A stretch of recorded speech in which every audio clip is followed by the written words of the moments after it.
Did you know 87% of beginning ebook writers never finish their ebook because they can't figure out which writing tool to use?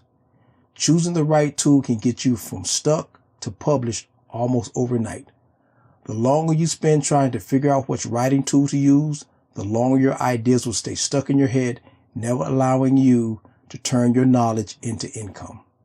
I use just 3 simple tools to write my ebooks, and I've helped dozens of first-time authors do the same, even if you've never written anything more than just an email. In this video, I'll share with you 3 writing tools you need to use to get your ebook done, and I'll tell you the 1 tool you need to avoid being a first-time ebook writer.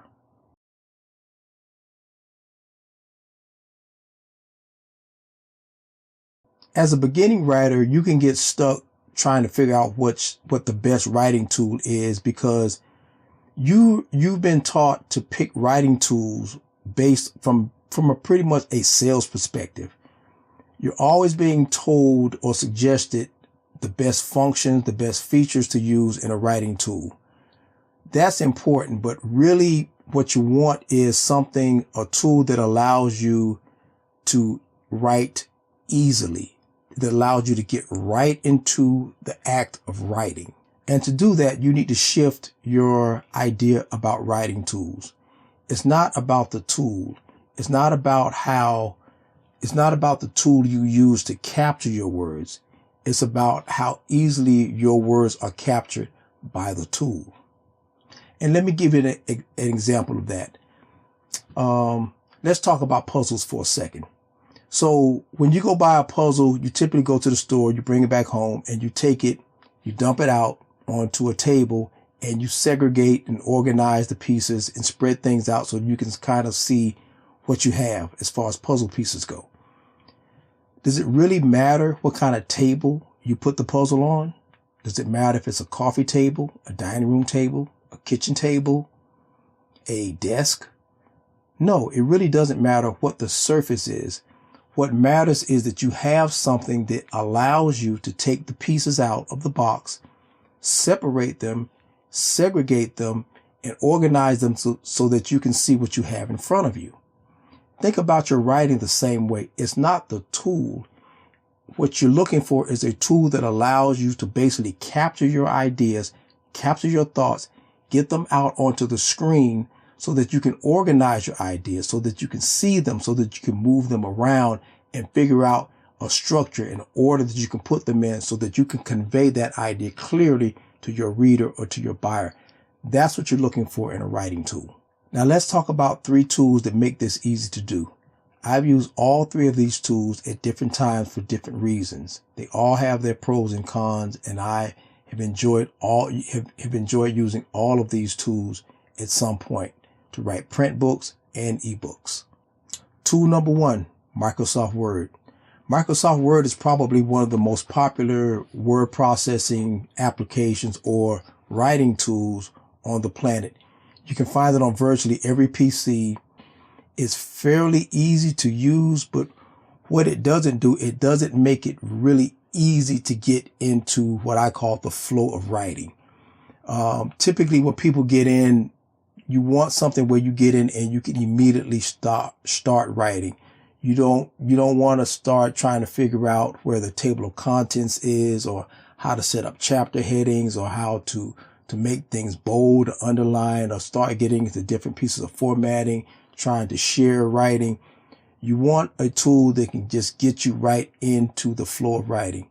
Now, I've used Microsoft plenty of time to write print books and ebooks. It's not a bad software, but for a beginning writer, if you find that it's a distraction to you and it doesn't allow you to just get right into the flow of writing, and you find yourself getting distracted by some of the features or functions in it, then it's probably not a good idea for you to use Microsoft Word.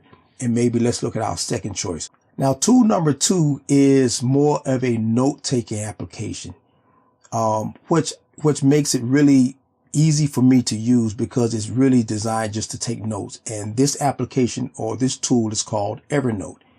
There's a free version and a paid version, but I like it because I can open it up on my phone, on my tablet, on my computer, and I can get right into writing. I simply open up a note and I don't even have to name the note. I can get right into taking notes or ideas or actually writing my ebook, which I've done this multiple times inside of Evernote.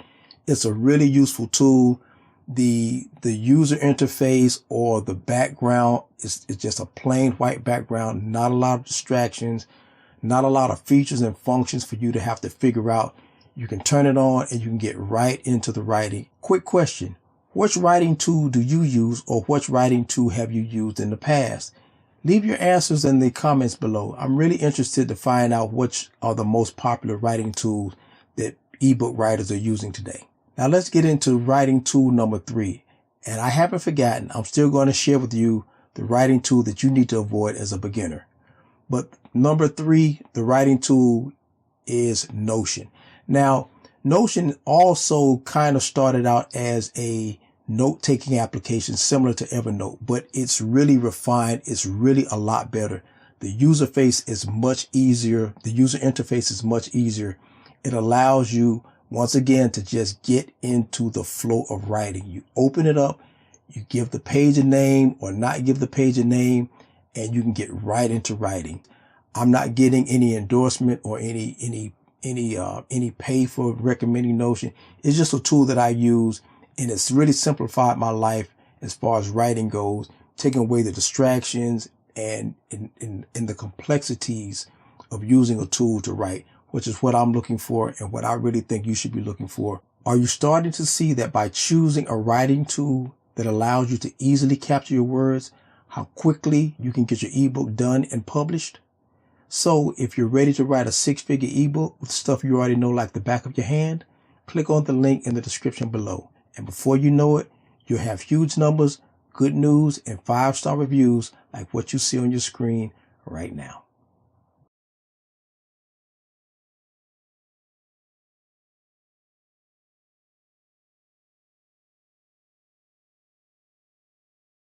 Okay, now let's talk about that writing tool that I told you to avoid as a beginner. This might surprise you, the tool that I'm talking about, because it's very popular right now and everybody's telling you you need to use it to write your print books and your ebooks. The tool I'm talking about is AI.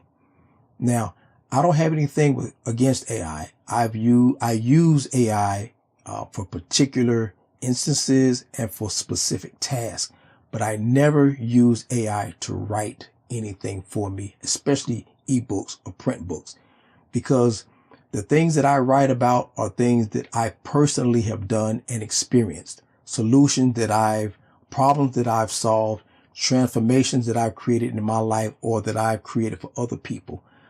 AI can't do anything. AI hasn't done anything. AI can't experience anything. So to ask it to do something that it's never done isn't really smart to do. Let me give an example of that. Let's just say you ask AI to drive your car and you've never driven a car yourself. What do you think AI would be the output? What do you think AI would give back to you? Would you feel safe getting into a car with AI, having programmed how to drive the car, and you've never driven the car, which means you really can't tell AI how to drive the car or what to do in certain instances in traffic because you've never had that experience before? Think about it when it comes to your writing. You don't want to talk about things that you've never experienced. And having AI to write those experiences for those solutions, those transformations, are things that AI literally can't do. It can only put out what you put in. And if you don't have the experiences and the knowledge to put into AI, you're not going to get those things back out of AI. Now, what I do suggest, if you want to use AI, sit down, write your ebook, come up with a good first draft or raw first draft. Just get it out of your head. Just get all the information out. Then maybe rewrite it, draft it again, put some structure, some flow into it, put some thought into it, get it almost ready, and then put that into AI. Then AI has something to work from. It can refine it. It can tweak it. It can improve it. It can show you maybe where there's some gaps in your knowledge where you can improve it. But you're giving it something that it can work with instead of you just giving it a question or a prompt.